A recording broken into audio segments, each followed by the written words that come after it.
Hello. Ahoy! Welcome to Bottom of the Stream. Hello. Hi. I already said that. You did. No, you didn't. You said ahoy. Oh, I know, but you said hello. I always say hello. Yeah. But it will confuse people. True. Say ahoy again. Ahoy! There we go. We'll start from there. How are you? Very good. Yeah? Yeah. All good? Good week? Yeah, not bad. Good. I was a couple of minutes late getting here than I planned to be because I got outside. I was about to open my car and I realised I didn't have my shorts on. What? I just had jeans on. Oh. But I need to put my podcast shorts on. Why did you? I've not noticed you wear podcast shorts. Do you wear podcast shorts? I prefer to podcast in shorts. It feels more comfortable. I've never noticed that before. I'm going to keep my eye on that. All winter, you're going to be able to do that now. Probably. I'm going to make sure you do. I'm not going to It's record like- with you unless you've got shorts on. It's like kit, isn't it? What is? Well, having shorts on. It's like your podcast kit. Oh, I thought you meant kit as in Knight Rider. I don't know. Well, this is a weird start. But yeah, I can confirm Nick is wearing shorts. I've not got the heating on either, so apologies. That's fine. No, it's fine. I'm comfortable. Good. I'm glad to hear it. I'm more at ease. Good. Okay. I'll just quickly run through the socials, shall I? Do it. Okay, so if you want to follow us on Twitter, it is at BOTS_podcast. Instagram is the same, at BOTS_podcast. Facebook.com/bottom of the stream. The website is www.bottomofthestream.com, where you will find every episode we've done so far, and both season stream tables. Like a pro, Adam. Thank you. Have you been watching anything good at the top of the stream? I've seen a couple of things. Go on. So actually, just as I was coming out, Yeah. My wife and my eldest daughter were watching The Book of Life, Oh, yeah. which looked a lot of fun. So I might go back and check that out. It's like it's an animation. It's like a Day of the Dead Right. type thing, but not the what was the Disney one that came out a couple of years ago? I can see it in my head, but I don't know what it's called. Everyone's shouting at us now. Yeah, they I probably can't are. remember. I don't know. Anyway, this came out about the same time. All right. And again, it's a guy going into the underworld and the Day of the Dead in Mexico, but it's full of like pop songs. So it's all like mariachi versions of pop songs.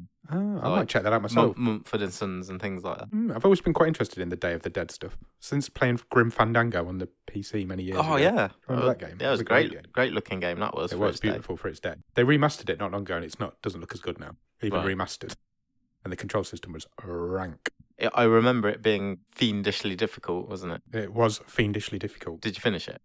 No, it's like the hardest game ever made. I watched Fractured. Did you watch anything at the top of the stream? Yes, I watched Fractured, which was one of the 5 horror films that Netflix released in October that we talked about. I watched it with my parents Okay. randomly because I got invited around their house to watch a film. Right. Doesn't happen very often. Your choice. Yeah, it was my choice because I was like, well, I was going to watch this film. So we watched it. And I tell you what, it's fucking brilliant. Oh, good. It's really good. Because you've been a bit disappointed by those. Yeah, In the Tall Grass Haven't wasn't you? as good as I was expecting. There was that other one I watched as well, the time travel one. Yep. That wasn't that great. I can't even remember what that was called. But yeah, Fractured was really good. I would highly recommend it. Coco is a Disney film. That is, you're right. Well done. Good Thanks. memory. Back to Fractured. Yeah. Yeah, it keeps you guessing all the way to the end. What's the premise? So a kid they're on a family on a road trip, a mum and dad and a daughter, and she breaks her arm in some way. She falls off something. And they take her to a hospital, and the mum and the daughter go down for surgery, and then the hospital denies all knowledge of ever seeing them. Oh, And he wow. never I'm sees them intrigued. again. Yeah. Yeah. And it's all about him then trying to track them down inside this hospital. Cool. And it's whether it's all in his head or it's all the hospital playing games with him. Really good. Keeps you guessing all the way to the end, Like it. literally for the last 5 minutes. And even my mum enjoyed it. My mum hates every film she's ever seen. Okay. She does not enjoy film. They did say, though, if I wasn't there, they would have turned it off after about 10 minutes. Well, But they persevered with it. and they were both really they enjoyed were it. rewarded. They were. So I've told them stop turning films off because they do it all the time. And some Saturday nights they'll sit and turn like 4 films off before they pick on one. They'll just sit for like 10 minutes now, bored of this one. Just choose another one. I was like, your son hosts a podcast that stops you having to do that. I wouldn't wish some of these on them. True. I also have started and finished Daybreak, Oh yeah. which was that TV show we talked how about was a it? few weeks ago. Yep. It's really good. Good. Yeah, it starts off, the first 2 or 3 episodes are really strong. And then it changes its format a little bit after the 3rd episode, Okay. which lost me a little bit. And then they kind of bring it back towards the end, but it's really good. And Matthew Broderick's brilliant. He's usually pretty good value. Yeah, I watched all 10 episodes this week. Excellent. So, yeah, check that out. Definitely will check that out. I have got one more that I've had recommended to me that I've not yet had a chance to go and watch, which is for it. a documentary. All right. Game Changers. What's that? So it's about, basically it follows a group of athletes and famous people, including Arnold Schwarzenegger Right. and Jackie Chan. All right. And it's the benefits of like a plant-based diet versus meat. And there's like NFL guys, UFC fighters, and they sort of compare like reaction times and performance.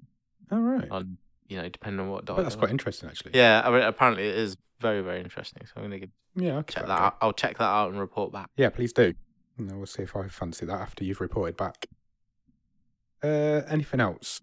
Any Netflix news? There's been a bit of news that came out yesterday, I think it was. Right. So the two chaps who have been showrunning Game of Thrones for the past decade, best part of a decade, who are called... They're called D and D. Yeah. They're David and somebody. I don't know what their names are. Weiss and... Bierhoff. Yeah. Something like that. Yeah. Go and check it out. I'm not forgiving them for the last season of Game of Thrones, so fuck those guys. Yeah. So they were supposed to be writing and directing a trilogy of Star Wars films. Yeah. And they have pulled out. Good. Because they don't think they've got the time to do that work when they've just signed I think it's $200 million deal with Netflix. Crazy like that, yeah. To develop and write and produce a load of shows for Netflix. It'd be interesting to see what they can come up with. Yeah. Whatever they do, they're going to have such a backlash from that last season of Game of Thrones. It'll be really interesting to see if they can get past that. Yeah, it's quite a big signing for Netflix. Massive. We'll see what's up their sleeve. That is massive. Yeah. Couldn't be much further away from the bottom of the stream, though. No, they'll probably head right to the top of the stream, but we'll mention them in this bit. Yeah, probably when it comes out. Not many people have been able to turn Star Wars down, put it that way. That's true. That's crazy that you can do that, isn't it? Yeah. I haven't really got any Netflix news. I've noticed that the BBFC have relaunched their ratings policy. They've rebranded the logos they use, like the 12A and 18. Okay. And Netflix have decided they're going to use it, which they've never done before. Oh, right. So instead of just calling them mature or... Yeah, because everything on Netflix is all different. Some of them have got the American ratings. Yeah. Some of them have Netflix's own. Some of them do use the British one. So from now on, everything on Netflix is going to be rated in British Netflix, obviously. Yeah, makes sense. Yeah, and I think they're the first big streaming company to roll it out. Wonder what they'd rate the Clapper. Probably an 18. Let's not talk about the Clapper again. Can we not talk about the Clapper again? Okay. I might try and mention it in every single episode of this series. Well, if it stays at the bottom, we might have to. Yeah, maybe. Yeah, I haven't really got anything else. It's been a bit of a quiet week on the old Netflix front. They haven't removed any more films from the stream table, so that's nice. Good. They've survived. They've survived another week. We've survived another week. So do you want to just go straight into talking about this week's film? Yeah, let's do it. Let's do it.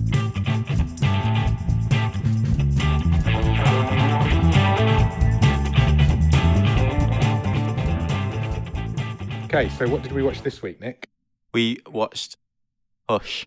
We did. Which is from 2016. Yeah, it's a 2016 film. It is a 15, an hour and 22 minutes long, quite short. Probably one of the shortest films we've seen. Yeah, if you knock the credits off. Yeah, even shorter. You're talking 75 minutes, I reckon. Yeah, I reckon so. And currently rated at 6.6 on IMDb. That's pretty high for IMDb. It's pretty high. It's one of our highest ones. Stars Kate Seigel? Or Seigel? Kate. Is that how you say it? I don't know. I just said Seagull. Okay, I'm going to say Seagull. Kate Seigel. No, not Seagull. Seagull. Like the bird? No, not like the bird. Well, she's in it anyway. She plays Maddie. Yep.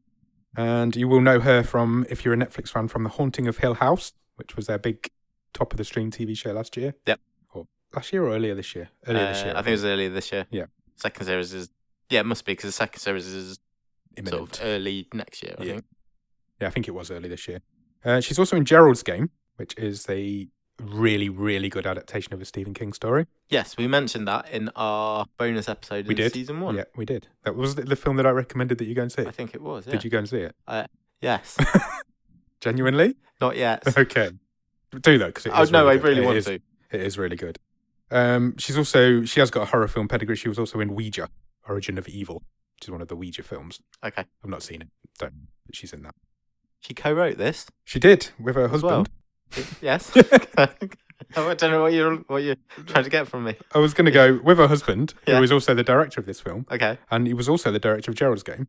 Okay. And Ouija, Origin of Evil. And his name is... Nepotism. Absolutely. And his name is Mike Flanagan. He directed it, he wrote it with his wife, as we've just said. And he's quite a hot topic at the minute. Yes. Because he is about to direct, well, he has directed and it is about to be released, Dr. Sleep. Will be out by the time this podcast comes out, in fact. As we are speaking, Yeah. It comes out in like a matter of hours. Like it really does, yeah. It comes. I've got tickets to see it 4 tomorrow. hours time. So you could go and see it at the cinema. Yeah, this is Wednesday. I've got tickets to see it on Thursday. Yeah. Can't wait. So if you don't know, Dr. Sleep is also a Stephen King story, directed by Mike Flanagan, as I've just said, and it is the sequel to The Shining. Yeah. So we all know, if you've listened to our podcast with Grief Burrito a couple of weeks ago, you'll know my thoughts on The Shining and your thoughts on The Shining. Yeah, go listen to Grief Burritos. It was the second of their 4 October Yeah, they've done like episodes. a spooky spectacular. They've just finished it, and yeah, I think we were the second one. And we guested talking about The Shining. Yeah, so Dr. Sleep is the sequel to The Shining, and I am so excited. The book, though, is not great, so it's going to be interesting. It's going to be interesting, because obviously, getting off topic completely already. That's fine. The book is obviously a sequel to the book, whereas the film has to be a sequel to the film, which are, as we know, very different to each other. Yeah. So it's going to be interesting to see how they adapt it. I'm looking forward to it. I'm going tomorrow night. I can't wait. By this time this podcast comes out, I'll have seen it. Yeah, you've already told me what you think of it. I probably will, yeah. I'll probably mention it next week. Good. Yeah, and it also stars a guy called John Gallagher Jr., who plays the man. Not credited, it doesn't have a name. Stick it to the man. Maybe that happens, maybe it doesn't, we'll find out. You'll know him if you've seen 10 Cloverfield Lane. He was in that, and he's also in The Newsroom, which was a fantastic HBO TV show a few years back. Oh, with Jeff Daniels. With Jeff Daniels, he was one of the main guys in that. So definitely, if you've not seen The Newsroom, check that out. It's a really good show. That was good.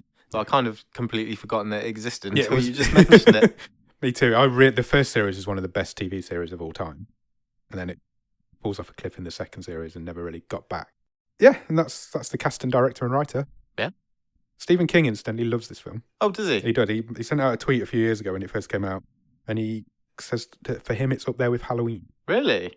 Very strong praise from what we're used to dealing with. Definitely. On this little podcast. So it makes you wonder if that's where the name came from, to go into things like Gerald's Game and Dr. Sleep. I think we know that Stephen King has a fair amount of say in who is involved with any adaptation of his work. So, I mean, I think you'd be quite safe to make that assumption that he liked this, and then Flanagan has sort of taken on Stephen King's an upward trajectory. Definitely. From there. So this film might be the reason that Gerald's Game and Dr. Sleep got made in the... Maybe. That's very topical. I can't believe this randomly came out. The amount of random coincidences we have, and genuinely that it was random that came out this week. You want to give a brief synopsis of the film? Sure. I have a drink? So, Hush is about a lady who is basically on her own in a house. Yeah. Pursued by a man. The man. A man. A man. He's not the man. Oh, it's credited as the man. He's not the only man. No, he's not. There's another man in it. Well, yeah. Well, I meant in the world, but anyway. And it's her trying to escape. Yes. A man. But there's a difference. Yeah. She has a gimmick. She's a gimmick. I don't think you can call it a gimmick. I don't think that's politically correct. Okay, well, the film has a gimmick. So, our lead character, Maddie, is deaf and mute. Yes. She lives on her own in the woods, and she is a deaf mute. This film starts, you're talking about gimmicks. Yeah. This sort of lays it out straight away, doesn't it? Yeah. So, as the film opens up, Maddie's in the kitchen cooking dinner. Yeah. Putting some meat on the frying pan, and the sound's popping, isn't it? Yeah. Sizzling. Water. Cooking sounds. Yeah, water coming out of the taps and all this sort of stuff. And then the sound suddenly goes. Yeah. And we're from her point of view. Yeah, occasionally you'll hear from her point of view. Everything silence. Exactly the same still happening in front of you. And the sound's completely gone. So they've sort of created that sort of jarring juxtaposition straight away. Juxtaposition. That's a great word. Thanks. That's all right. So she's cooking. She's using a Mac as like a recipe book. She's got like what do they call a laptop Mac? A MacBook. She's got a MacBook, and she's using that to get the recipe, and she's also getting messages from her That's what friend. Scottish people read. Wow, killed me. That's very funny. Thanks. I'll give you that. And so she's getting messages also at the same time from her next door neighbour, who is called Sarah. Yeah, I feel we have to point out that neighbour is a relative term. Yes. In that they are in the middle of the woods. Yeah. And the neighbour is some distance away, I feel. Not too far, though, because she was there quite quickly after the messages. Yeah. But it's not you sort of hop over the fence. How you doing, neighbour? It's not like you can't see her house from Maddie's house. And so she says, I'm going to come over. is that okay? And Maddie's just like, yeah, I'm cooking. Just come over, no problem. So she does. So this is where we get introduced to Sarah, who is the neighbour. And she's borrowed a book from Maddie because Maddie is an authoress. Yes. Author? Yeah. What's politically correct these days? Author. Author. Okay, Maddie is an author. And she has lent one of her books to Sarah to read, and she's bringing it back. That's the reason for her coming over. Yeah, and Sarah loved it. Yeah, she thought it was really she good. Said and I think keeps the praises on. On the side, Maddie is also kind of teaching Sarah sign language. Yeah, because obviously it's deaf and mute. They need to be able to communicate with each other. She does lip read. Yeah. But she also, Sarah's teaching science. But she's teaching the words like bitch and things like that. It's not like normal, what you learn in a class. And so they're sitting out on the deck and they're having a bit of a, I want to say conversation, but one of them's not talking. Still a conversation. It's still a conversation. And all of a sudden the fire alarm starts going off in the house. What a fire alarm. Wow.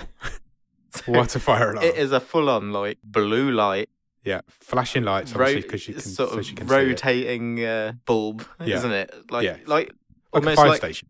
Yeah, almost like the when an undercover cop puts the light on top of the police car. It's like that, and it's so loud. Yeah, because obviously she explains after they've got it turned off that she needs it to be loud so she can feel the vibrations in the air. Yeah, obviously the vibrations will wake her up. And the light, obviously flashing like crazy, will wake her up. But she's burnt the dinner. No. She's burnt the dinner. I know. Shocking. So they sort that out and Sarah leaves and Maddie settles in for a night in on her own. Yeah, and so just as Sarah's leaving, you get I like this bit. I don't think we've ever seen anything like this before. You know when we've moaned in previous films a lot where we've just got a character who just turns up. So another character can just spout a load of exposition. Yeah. This is why we're here. This is basically the plot of the film. Yeah. So as Sarah hands the book back to Maddie, I thought you were going to say it was really good. The camera focuses on the back of the book, and you can basically read the blurb. Yeah. And it says the author's description. Yeah, the author's bio. About the author. Yeah. And it's Maddie, whatever her name is. Yeah. At the age of 13, contracted bacterial meningitis. Yes. And she's now mute because of complications with that. She lost her voice and her hearing. I thought that was neat. I did. I really enjoyed that. I've written that down as well, and I really enjoyed that. I thought it was a really nice way because there's no dialogue in this film at all, and so it's a really nice way to get over the character, and because you need a different way to do it. I think there's something like 15 minutes of dialogue in the whole film. Really? Yeah. Okay. And obviously none of that's from Maddie, but it is from like various other characters that we meet. There's only like 5 people in this film. I think 4 or 5. Yeah. I think there's 4 you meet, and 5. There's one over video call.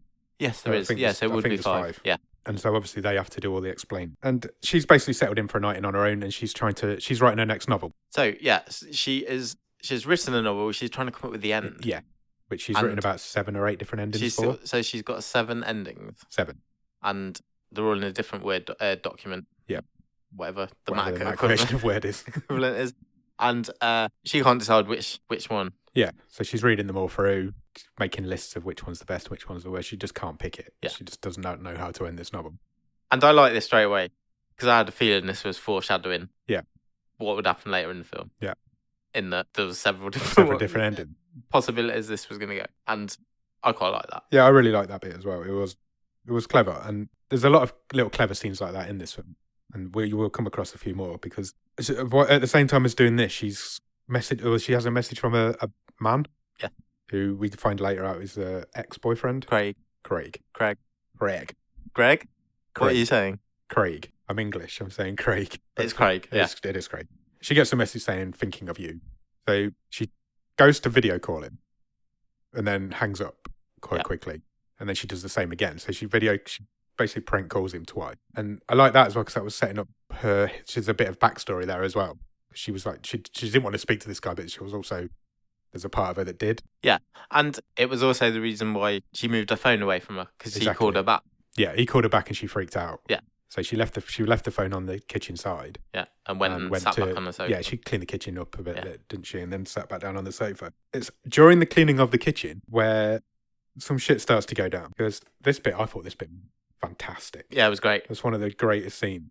It was really good. It was really good. So Maddie's in the kitchen cleaning up. There's a glass doing a washing up and stuff. Yeah, there's a glass patio door behind her that leads out into the decking, and all of a sudden a bloody Sarah smashes up against the door. Yeah. So she's kind of running, pounding on the door, but obviously Maddie can't hear her, and there's blood all streaking down the door and all this. It's crazy. And Maddie's just in the kitchen, but you're seeing it kind of over Sarah's shoulder. Correct, yeah. And Maddie's just in the kitchen just cleaning up, and she's completely unaware that her friend is like begging for help outside. And then suddenly a crossbow bolt goes into the back of her. Yep. And you're thinking, what the hell's going on? This is crazy. And then this masked man appears and stabs the shit out of her. Yeah. Again. And again, the sound design on this, those sounds when he's stabbing her are horrible. It's properly squelchy. Yeah. like it's not a... Yeah, it's very visceral. Yeah, it is. Obviously by design. Yeah. And the way sound is used in this film is really clever. Yeah, it is. All the way through. And that really stuck out. Yeah, I agree. And all the while this is happening, they're still up against this glass door. And Maddie's just oblivious in the background. She's just cleaning the kitchen and she does not see any of this going on. And then Sarah obviously dies. This is the end of Sarah already. And the man just drags her away. And then he kind of heads back to the door because he taps on the door with the knife, doesn't he? Yep. And he's like, he taps on it with the end of his finger first. Yeah, okay. Then the knife. And then he pounds it with his fist. And he can't understand why she's not answering him, but obviously then he twigs. And yeah, as you say, he drags the body away, and the man is wearing a bit of a creepy mask. A bit of a creepy mask? It was a well creepy mask. How would you describe it? It's like a bit Michael Myers. Yeah, it's like a cross between Michael Myers and... But a happy Michael? Yeah, it's like a smiley white face, isn't it? It's horrible. It's really creepy. But yeah, I loved that scene. I thought that was really good. A really clever scene, really well done. Just after all that's finished, Craig calls her back again, but she ignores it again, leaves her phone on the side, and goes back to her computer. She's completely unaware that what's just happened outside. Yep. She's gone back to her computer, sitting down, and you see the man at the door to the lounge now. Yeah, so the camera is, we're sort of the back of the laptop facing Maddie, and you can see over her shoulder. Yeah. The man. We're going to call him the man because that's what he's credited as. Is the other side of the patio door. Yeah.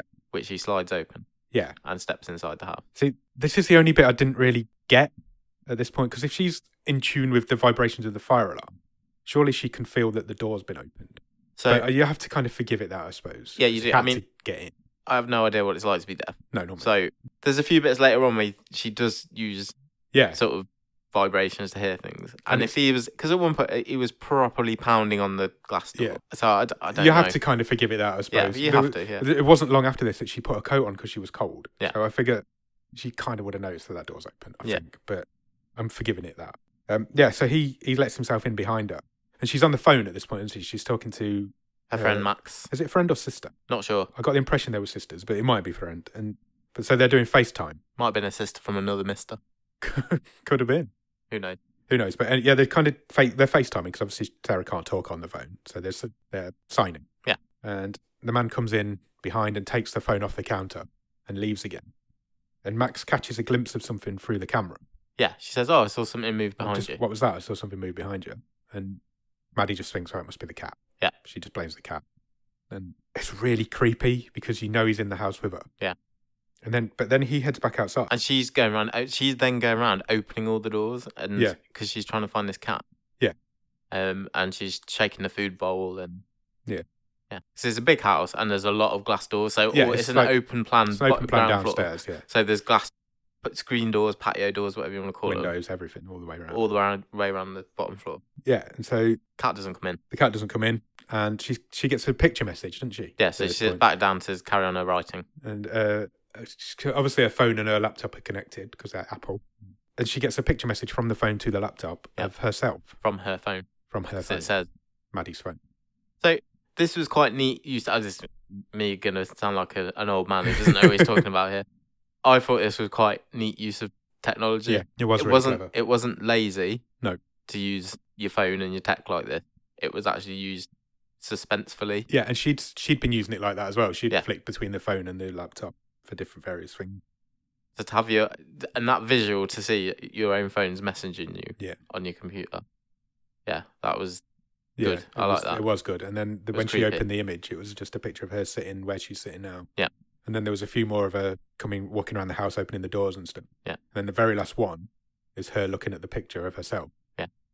So she kind of slowly turns her head and she sees the man standing outside the door.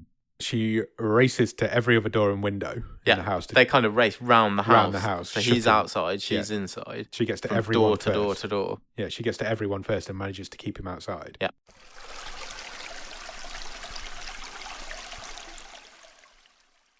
He goes and turns the power off. Yeah, so the first thing she does, she goes back to the laptop to try and to call out.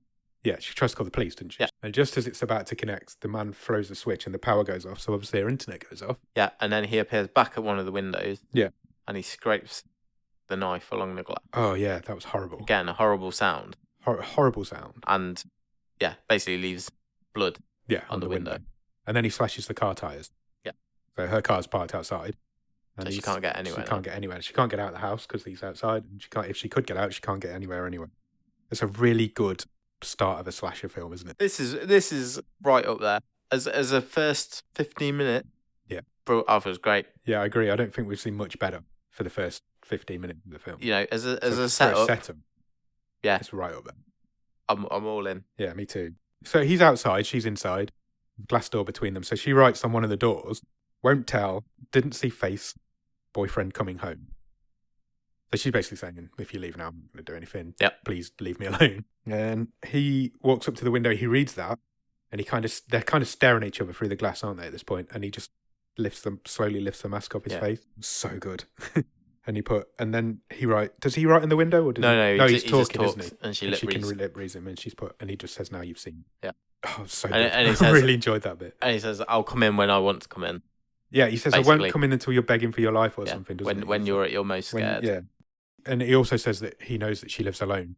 Yeah. Because he was listening to the call with Max that she made earlier, where they were basically talking about why does she live alone. So Maddie retreats upstairs to the bedroom. Yeah. So on her way, she takes a knife out of the knife block and she picks a hammer up. Yeah, she finds a hammer under the sink. And she goes up to the bedroom, she barricades the door, pulls the sort of chest of drawers in front of it. Yeah. And curls up in a ball, basically, crying because she's in a horrible situation. She's in a horrible situation. It's a horrible situation. And before long, there's a tapping on the window. Yeah, I don't think she's upstairs yet, is she? She's still downstairs. Oh, I thought she was definitely in a bedroom, no? Yeah, she was in a bedroom, but it was downstairs. Okay. Because he wouldn't have been able to, he's not like 18 foot tall, he wouldn't have been able to tap him. Yeah, true. Yeah, she was definitely downstairs. But obviously she can't hear him tapping on the window. No. But she can see the shadow. Yeah, so the curtain's slightly open, isn't it? Yeah, so she can see the shadow of the... Yeah. I'm making a hand gesture, I know. but you can't see that. Yeah, basically tapping on the window. The camera kind of pans around so we can see what he's doing, and she stands up.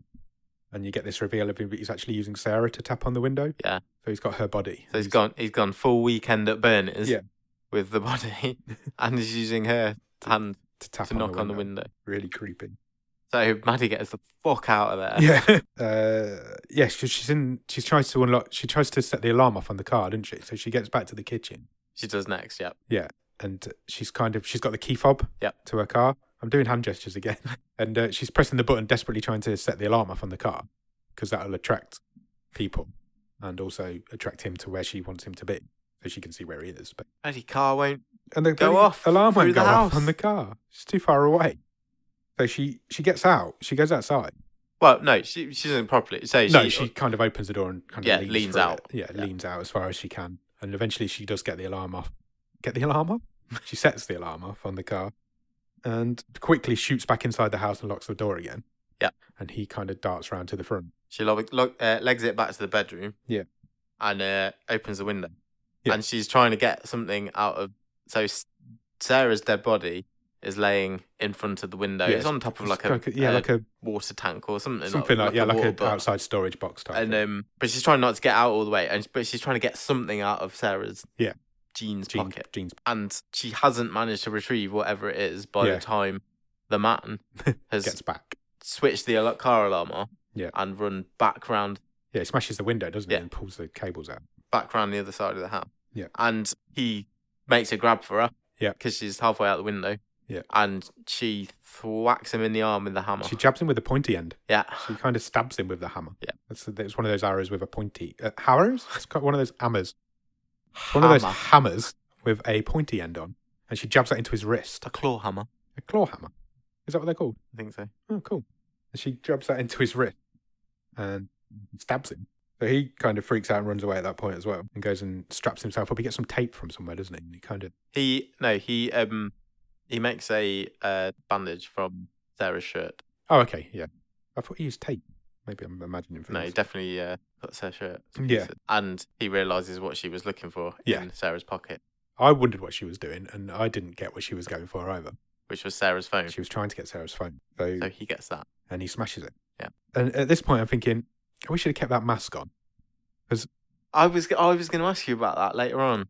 I really, really liked the scene where he took it off, because I thought that was really clever. Because you don't see that. Should have been later on. Yeah. But because you don't see that in slasher films, do you? The bad guy's always got the mask and it's always on. And he took it off, and I was like, whoa, that's really good. Because now do you think it lost something because he was just a normal guy? Yeah, I know he was always going to be a normal guy. It was never going to be anything like supernatural or anything like that. But I'm nitpicking, but but I had the same sort of thought. Even if it had put it back on, yeah. I don't know. I could have done with that quite at the intimidating, end. and it kind of came off too early. Yeah. For me, but it's nitpicking. It doesn't really matter. And so she heads outside, and they're kind of stalking each other around the house, trying to find each other. Yeah. So the man is basically doing laps around the house, isn't he? He's trying to see, is there any way in? Just checking the place out, isn't he? Yeah. And as he's around one side of the house, Maddie gets out one of the other doors and sort of hides underneath the porch. Yeah, she's like a decking. Underneath the decking. Pork decking. It's pork decking. Like a porch decking. And she kind of, she's under there, but he doesn't realise that she's got out and she's under there. Pork decking, where you just go to sit to eat pigs. If that's the case, like I want to find some pork decking. I do love chopped. pig. Pig's like the best animal to eat. Sorry to all these vegans and vegetarians out there, but pig tastes amazing. So he doesn't know that she's out there, and she kind of puts her hand up and touches the planks, doesn't she, from underneath? Yeah. And she can feel the vibrations of his feet walking around on the deck. And then there's one point where he's like right above her. Yeah. I thought that was really good how she did that, because that was what we were saying earlier about her feeling the vibration. She knew where he was just by the vibration she could feel through her hand. It was a bit of a strange bit though, because it wasn't. Again, I am nitpicking. Yeah. I don't really understand. It literally only existed to do that bit. To show you that. I think it did. She was sensing through vibration. Yeah. Her intention was to escape. I don't really understand why she went under there, to be honest. Her intention was to escape. I think she was closer than she thought, so she hid under there. Yeah. Because just after that, she legs it. Yeah. And she tries to escape. And he starts firing arrows off at her. Yeah. And missing. But then she does a big circle and ends up back in the house. Yeah. If you're going to try and escape, you might as well go for it. That's what I was thinking. But she ends up back in the house, and this is the point where she goes upstairs. The first point where she's thought, oh, I'll go upstairs. And she actually gets out onto the roof. She sort of, sideways away along the roof. Yeah. She's got a torch in her hand. Yeah. And she throws the torch into the wood. Did you see how far she threw that torch? Right. So I've got this as a point. It was a decent throw. Yeah. It went nowhere near as far as it suddenly was in the next scene when it had landed. She absolutely, if she threw it as far as it landed. She's Mahomes this thing. She really had. She's fucking, it flew and it was miles away. And you could see in the distance, you could just see this torchlight. Yeah. I was like, oh, she's properly launched that. But then it might have been a perspective thing, because he's instantly back. No, I think the geography was a bit questionable. Because she suddenly gets an arrow in the back of her leg. Yeah. So she's legged it the opposite way. Yeah. So it wasn't as far as it seemed, because he'd gone to it, realised what had happened, and came back in that short period of time. Well, I guess he wouldn't have to get that close to it to realise it's just a torch on the floor. No, I guess. It was one of these big, heavy-duty, like, mag-light type things. I don't reckon I could throw it that fast, but she absolutely launched. So she gets this arrow in the back of her leg, and she hits the deck on the roof, and he loses sight of her. Yeah. So he thinks that she's gone down. He thinks he's got her. Yeah, so she's still on this low roof. Yeah. He's on the... Like a trellis going up the side of the floor, house. So he starts climbing the trellis. Because he thinks he took her down. Yeah. And he's got her in the leg already. Yeah. He fires off another one just as he gets to and she matrixes it. Yeah, she does. Like, properly matrixes. Like, ducks somehow back it misses on her legs. Yeah, she... And the bolt fizzes past her nose. Yeah. Again, nitpicking. Where did that superhuman... Yeah, that's what slasher films are about, though, isn't it? There's always some sort of superhuman strength. Other than that, this is fairly realistic. Yeah.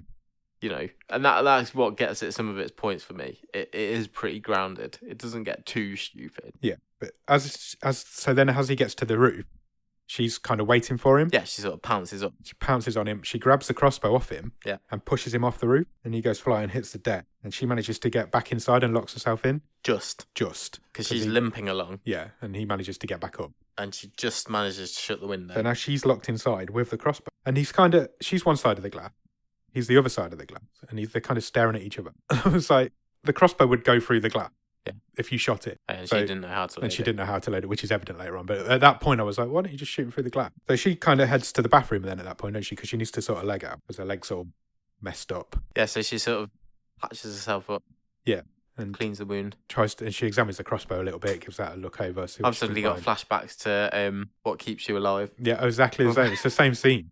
It's exactly the same scene. I thought that. The injured lady is patching herself up in the bathroom. This is the second film out of 5 where women get mangled. And she kind of examines the crossbow while she's sitting there, and she sees some like tally marks on the side. Yeah, it's got a tally on it. It has. And that's obviously how many people, we're going to assume women, that he's killed with this crossbow. Yeah. So did you notice how many marks were on it? I did. There's 13 marks on it. Yeah. Yeah. So she's killed 13 people. Yeah. Well, he's killed 13 people. She hasn't killed any people. And so she then starts to try and load it, but she can't. No, and she doesn't really know how. And she keeps whacking herself with it. Yeah, and she can't. She hasn't got at this stage, or whether she hasn't got the strength or she has not got the knack, it doesn't really matter. You need quite a lot of strength to load a crossbow. Or the technique, but she can't pull the you have wire to pull back the bowstring back.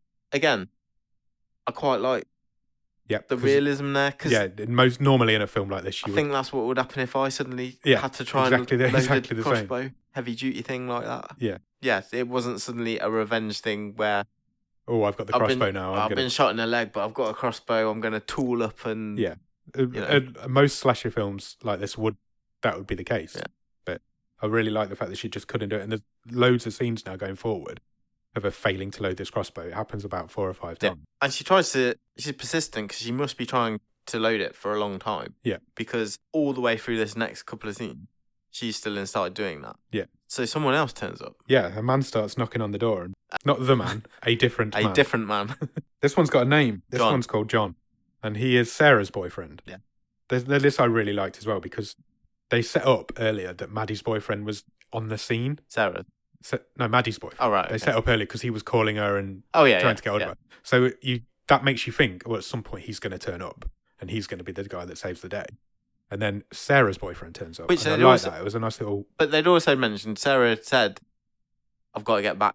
Yeah. Because my boyfriend's coming back. He had been mentioned, but the setup was that this Craig guy was going to turn up. Yeah. And then John turns up. And but that's fine. But I like the fact that this John he already existed. Yeah. So just by putting that line in at the start, you're kind of building... You kind of knew straight away who he was. A bit of faith and a bit of... It's just everything makes sense. Yeah. Nothing is just... Stupid. He's not just turned up. And they've not gone down the easy option of, here's Maddie's boyfriend, he's turned up because she didn't answer the phone. But it's just little touches like that, but it makes a difference. It just makes that flow, and it's I appreciate that. He's knocking on the door, he's calling out for Maddie and Sarah.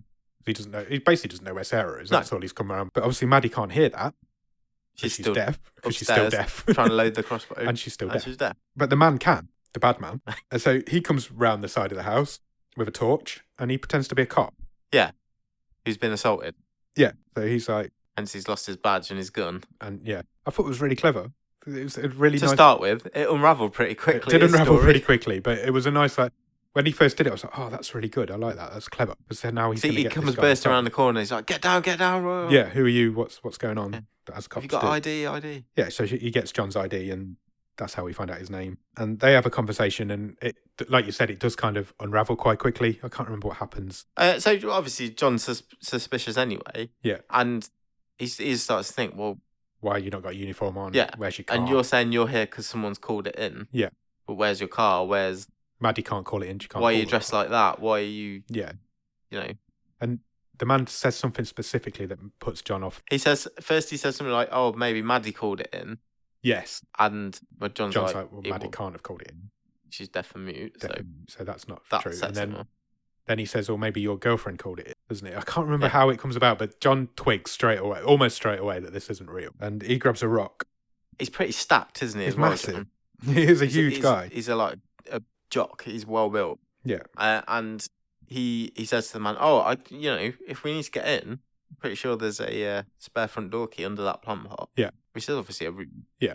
But as the man turns around to have a look, as you say, John grabs a pretty handily sized rock. And he's just about to clock him with it. And suddenly Maddie knocks on the door. Like properly banging on the door and says, glass. get away from him, get away. Implies get away from him, get away. And just as then John turns around, he gets stabbed in the neck. Yeah. And bleeds out. It happened really quickly, but it was a really intense scene, I thought. It was really creepy and intense. Stabs him in the neck and then slashes the back of his foot. Yeah. That was horrible as well. I don't like it when feet get attacked. No. But John has enough strength in him to get into a bit of a scuffle still. Yeah, so the man is kind of, you're bigger than me. I never would win this fight, really. So he's sort of he's this is the first time you really see his kind of ego, isn't it? It's like, I'm cleverer than you. I've took you down. And then John suddenly has a last burst of strength, doesn't he? And gets him in like a chokehold. Yeah. And he starts choking him out. And just as he's about to choke out, John bleeds out. Yeah. So the man gets away of it again. I remember what happened. Sorry, I know we're getting a bit out of order. Go on. So because the man asked John to borrow his phone to call in. Yeah. And as he hands his phone back, Sarah's earring falls out. That's right. That is exactly right. Onto the decking. Yeah. And the man puts John's phone in his pocket as well. Yeah. Well done. Good memory. Yeah, so John's dead now. Sarah's dead. So Maddie tries to make a run for it again, doesn't she? And she gets her head caved in. Yeah. By the man. The man catches her and just beats her up and kills her. Yeah. But this isn't happening. So she's having kind of a vision. It's a fake. So this is where she murder. starts to see the different endings. Yeah. So she's got like an inner narrative going on. And she's playing out ending 1. Yeah. Which was that you can't run because you've been shot in the leg. Because you've been shot in the leg and this man's going to catch it. So the voice in her head starts to talk to her at this point. And she gives her... Because she says earlier in the film that the voice that she hears in her head is her mum's voice. Yeah. But it's her... Yeah, because Sarah says to her when they first meet earlier, she says, "What does your voice in your head sound like?" Yeah. And Maddie sounds back to her, "Oh, it sounds like my mum." Yeah. Because she says, "Oh, does your voice sound like a little girl because you lost it when you were 13?" Yeah, you've not had an adult voice. And she says, "No, it sounds like my mum." But this person talking to her at this point is herself. Yeah. So there's 2 of her in the scene. Yeah. This voice basically says, these are all the options, and they all end up with you dead. Yeah. You can't run. You can't run. You can't hide because you'll bleed out. You can't use the bow, so you can't get outside to turn the power on. Yeah. He'll find you. Yeah. So the line is, you can't run, you can't hide, you can't wait. What option does that leave? So meanwhile outside, the man's also having his own little debate about whether to go in or wait until she's lost more blood. So, because he said earlier on he's not going to go in until she's begging for her life. He's toying with her, basically, is all he's doing. He could have gone into that house at any point and killed her, but he was toying with her. He's like a cat playing with a mouse. Yeah, and so he's having this debate now whether it's time to go in and finish her off, or does he wait until she's lost more blood and she's a bit weaker? And the cat walks past him. Yep. At this point, so he grabs the cat, and did you catch the cat's name? Bitch. Sarah, Maddie doesn't like the cat. No. But she's got this cat that's called Bitch. It's even written on its collar. I really enjoyed that. I thought it was quite clever. And just as he's about to kill the cat, he gets an arrow in the shoulder. Yeah, so he basically says, "Oh, you're the hello cat." Yeah. Hello, cat. Yeah. That's how everybody talks to cat. Do you want to go back to your mummy or whatever, your owner? She'll see you when I string you up, basically. Yeah. This cat very nearly made it on doesthedogdie.com, I think. I nearly did have to look that up, yeah. Yeah, but then he gets an arrow in the shoulder or a bolt in the shoulder. He does. She has managed to load this crossbow. Somehow managed to load the crossbow after 20 minutes. And take a great shot. Yeah, hits him right in the shoulder. So she's obviously outside at that point, so he runs towards her. Yeah. And so there's a bit of a chase going on, and she manages to get inside just. But he grabs her hand and traps it in the door, so her hand's on the outside of the sliding door. And he grabs the other side of the sliding door and he whammos it shut. Yeah, and then he stamps on it. And again, the sound, crunch, snap. Even the visual at that point, because her hand is mangled. Her fingers are all bent and broken the wrong nasty. Way. He destroys that hand of hers. Completely destroys it. It was horrible. And do you know what really freaked me out and I think really added to it? She's screaming. Yeah. There's no sound. Yeah. So you can't hear her screaming. It's really clever. Yeah, it was terrifying. It was really terrifying. Yeah. And the way that... just the visual of that hand is just... horrible. So they have a bit of a stare down through the door, don't they, at this point? And he tells her he's coming in. So she jabs her finger into her leg. Yeah. And writes on the door... In her own blood. In her own blood. Do it. coward. I thought I really like that as well. It's like there's so many little head nice into the little showdown. scenes. Yeah, so we're coming up to the finale or the end of the film. So he kind of she kind of calls his bluff and he kind of walks away, doesn't he? Because then she runs back to her mat at that point, and she writes a description at the end of her book. Yeah, on one of her endings. Yeah, and it was basically like a description of what he looked like, and then it was like a goodbye letter to her mum and her sister, wasn't it? Yeah, so because he's got quite a distinctive tattoo on his neck. Yeah, so she describes that. And then she puts, "I love you, Mum and Dad. I died fighting." Yeah. But as she's doing this, he's got a crowbar. Yeah. From either the car or from outside, and he is trying to smash through the door. Yeah. Which you can see again over her shoulder as it's sort of spider webbing into the glass. Yeah. But you can't hear it. No. Again, it's really clever. Just well done. Really well done. Just messing with your perceptions of what you expect to hear and what you don't. Really well done. So she heads back to the bathroom because she figures that's probably the most securest room in the house. The most secure room in the house. And she just sits looking at the door. So she's got her back to the bath. Yeah. And she's looking at the door. With a knife held out in front of her. She is woozy. Yeah. So she is starting to go in and out of consciousness. Yeah. So she got this knife in her hand. She's looking at the door. And then we're kind of looking at her. Yeah. And you can see a shadow drop down behind her. And he must have got in through a window. Again, I'm nitpicking. How the hell's he got in? I don't know. A hole in the roof? I don't know. A skylight above the bath? You don't traditionally have very big windows in a bathroom. No, you don't. That's true. I don't know how he's got in. He managed to get in behind her and into the bath. Yeah. That she's waiting in. So this was just totally done for artistic license and the scare. It doesn't show you where he comes from. But he drops down behind her and he starts talking. But obviously she can't hear. So he's talking about what he's going to do to her and that sort of thing.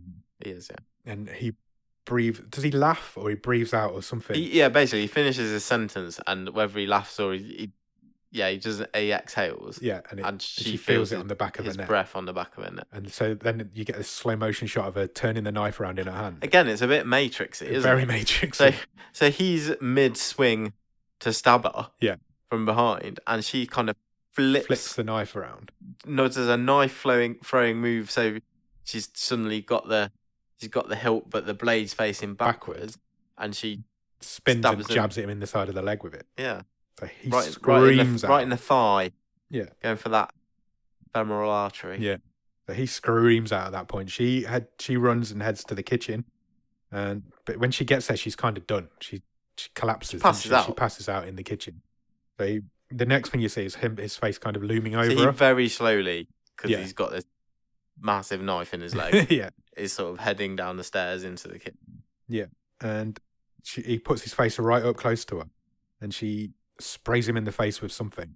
Wasp killer. Was it wasp killer? I couldn't catch what it was. And hornet killer. It is. And she sprays him right in the face with it. And as she's doing that, she jams the batteries back into the fire alarm that she took out earlier. The mega alarm. So that starts going off again. The strobe light's going again. Yeah, right in his face. He's screaming. The sound is crazy. Yeah.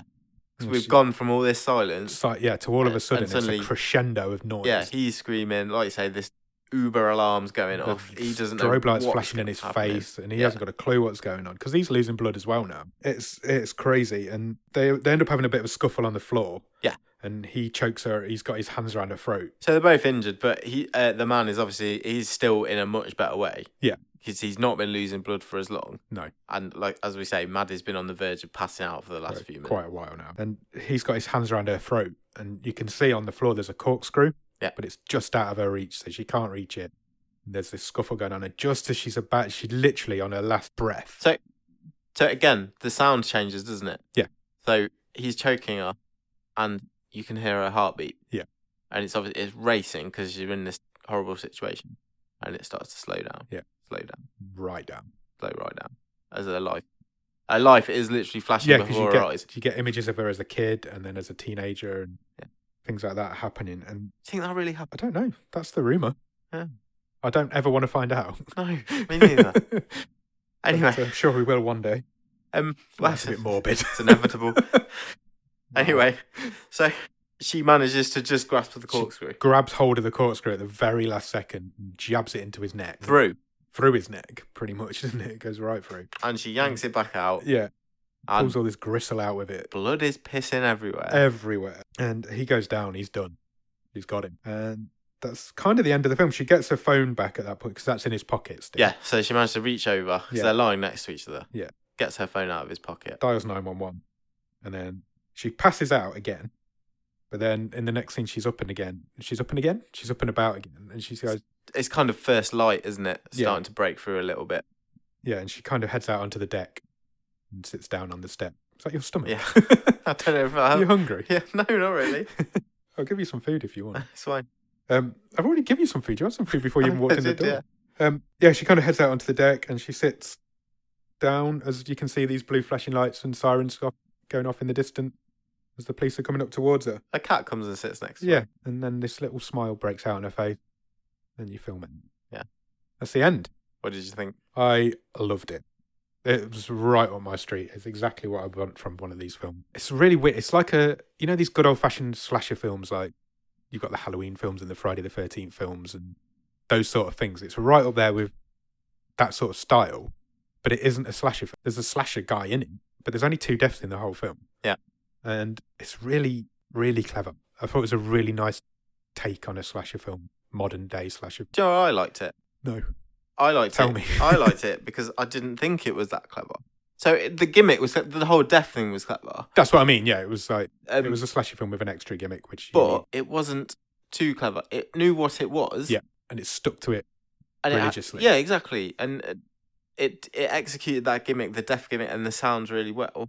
But it knew what it was, and it kept to just the right amount of time. Yeah, it didn't need to be any longer. It's a really short film. So you remember when we talked about in the second episode this series when we talked about what keeps you alive, and we really like that film. Yeah, we did, because it's a really good film. It is a really good film, but my negative on that film was I thought it would have been what would have pushed it to the next level would have been if it was 10 minutes shorter. Yes. This was that film, and it ended when it should have ended. Yeah. And it knew when to end, and it was realistic. You know, it was a brief scuffle, and she finished him off. It wasn't, oh, suddenly he's back. Yeah. You know, they've turned into either she's turned into a superhuman to take him down. Yeah, you didn't get or any of that. He's superhuman that you've got to finish him up. It was realistic. It was grounded within its own rules. Yeah, and that I just appreciate that. You know, what keeps you alive? It had about 3 endings. Yeah, I thought that might happen with this film, especially when it was hinting that she's got all these endings. But it didn't. It gave you a hint of what they might be, and then didn't do them. It knew where it was going and it went there. Yeah. I think it's really good. I do have a challenge for you though. Go on.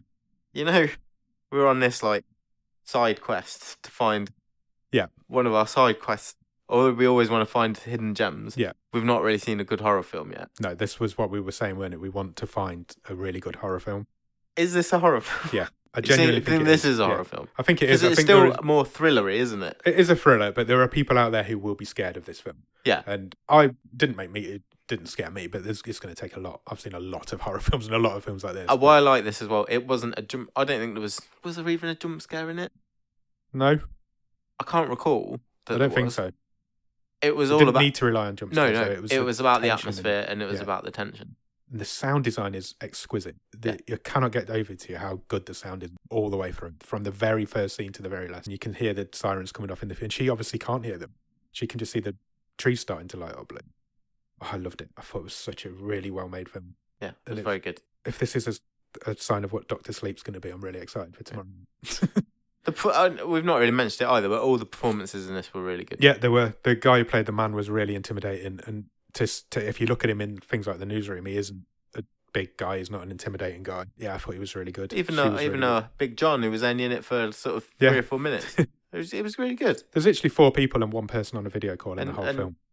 As you say, Kate Seigel, who played the Maddie, the lead role, she was amazing. She is really good. She's really good at Gerald's Game as well. Gerald's Game is I'm going to go on to Gerald's Game, but that's a very similar style of film in that it's a woman on her own who is in a situation that is horrible. And it's the same. You've got to compare them to each other. And she's brilliant in both.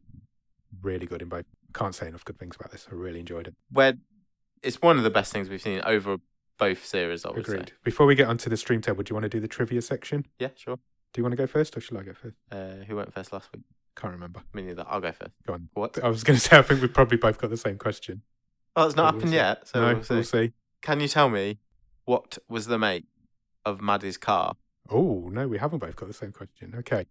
that It was parked out of the front of the house for the whole film and was in it multiple times? It wasn't immortal, but it was silver. So that's a colour, yeah? It was a colour. It was quite big. It was like a station wagon type thing. Trying to think back. I can't tell you. It's going to be a guess. Go for Is it. it a Volvo? Oh, that's close. I thought you were going to get it then. It was a bloody Volkswagen. Volkswagen, wasn't it? Damn it. So it's still 2-1 to me? Yeah. So you've got a chance to pull level here. Wow. If you can tell me Pressure. the name of the book that Maddie lent to Sarah. You know what? I can't. And I had 2 questions, but you gave one away during the episode. I thought I did. I thought you gave me a dirty look about the So luckily, crossbow. about how many tally marks are on the I'd have crossbow. known that. But you give it away to yourself. This was always my first choice, but that was my backup question. I don't know. Was it Home Alone 3? No, it was called Midnight Mass. Ah, no. Did not pick that up at all. Cool. So it's still 2-1 to me on this. Out of what's this episode 6? Yes. So out of the 6 episodes so far, it's 2-1 to me. Okay. So it's still close. You've still got plenty of time to come back. Yeah. I can't believe we're 6 episodes into season 2 I know. already. It's going so fast. That brings us to the stream table.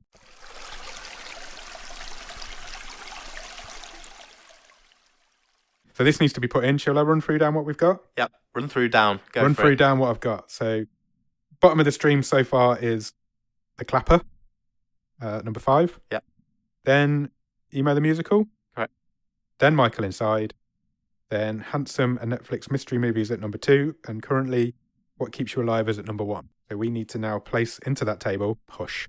Yeah. What we're thinking. What's your initial thought? My debate is it 1 or 2? I agree. It is a straight fight between 2 very similar films. What Keeps You Alive and Hush. And I'll tell you what my debate is What Keeps You Alive was more surprising. Yeah. And it had the twists and turns that you didn't see coming. So that has that going for it. This wasn't necessarily as original, but that's not a bad thing. And it, like I said, it knew what it was, and it did it really well. Agree. I think I'd give this the edge. I think you're right. I think I would as well. It's really close between the 2 of them, but I think Hush is just slightly better. It's a better, more well-rounded film. Yeah. It's really close though. Yeah.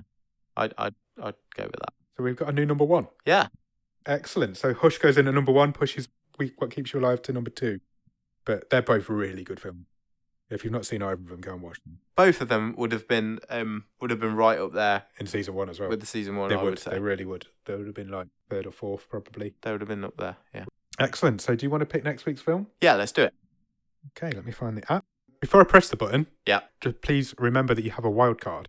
Oh, of course So we haven't mentioned these for a few weeks now, but we both have in the bank one wild card we do. where we can, after a film has been selected by the randomizer, we can veto that and choose a film that we want to watch ourselves. So just remember you've got that in your locker if you need it. We'll do. New for season 2. That one. Yeah, neither of us we've got one each for the whole season. Yeah. And neither of us have used it as of yet. So I'm going to press the button now. Go for it. It's picked a film called Buster's Malheart. Okay. Let me just find it on IMDb. Bear with me a second. Buster's Malheart is a drama mystery thriller from 2016. Love a drama mystery thriller. A drama mystery thriller. Do you want to hear the synopsis? Yes, please. It says, a family man's chance encounter with a conspiracy-obsessed drifter leaves him on the run from the police and an impending event known as the Inversion. Ooh. Stars Rami Malek, Oh, he's famous. he's very famous, and DJ Quayle. Oh, I love DJ I Quayle. love DJ Quayle. He's amazing. Is Rami Malek an Oscar winner? Yeah. Or did he not win? He did win. Did he win last year? This year? Yes. He's our second Oscar winner. Second Oscar winner. Behind Cage. Nicolas Cage. Talking of Nicolas Cage, have you heard this new film that he's signed up for today? No, what? It's a film called Wally's Wonderland. I'm in. I don't need to know any more. No, I do need to know more. Tell me what it's about. Obviously, this is completely going off topic. No, We it's need fine. to get back to Buster's Malheart. But Wally's Wonderland is about a man who gets a job at a condemned wonderland. And the mundane tasks suddenly become an all-out fight for survival against wave after wave of demonic animatronic. Fantastic. Fists fly, kicks land, titans clash, and only one side will make it out alive. It's Nick Cage doing stupid Westworld. Yes, it's exactly what it is. Great. I need to talk to the guys at Cage Kiss about it because they must be well excited. Yeah. So we've spoken about the guys at Cage Kiss before. They're a part of the Pod Nation, and they do a podcast every week on Nicolas Cage film. Yep. So they must be well excited for Wally's Wonderland because I really... The way...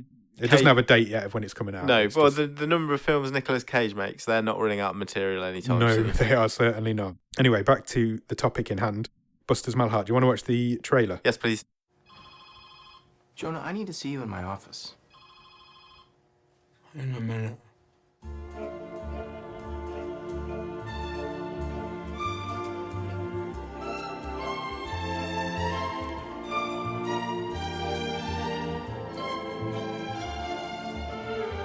I worked nights for 5 years. You'll adjust.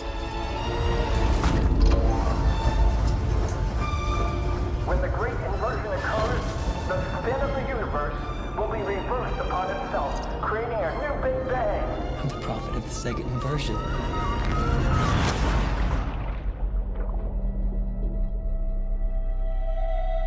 Go tell it on the mountain. Wake up, Bobby. Over the sea and everywhere.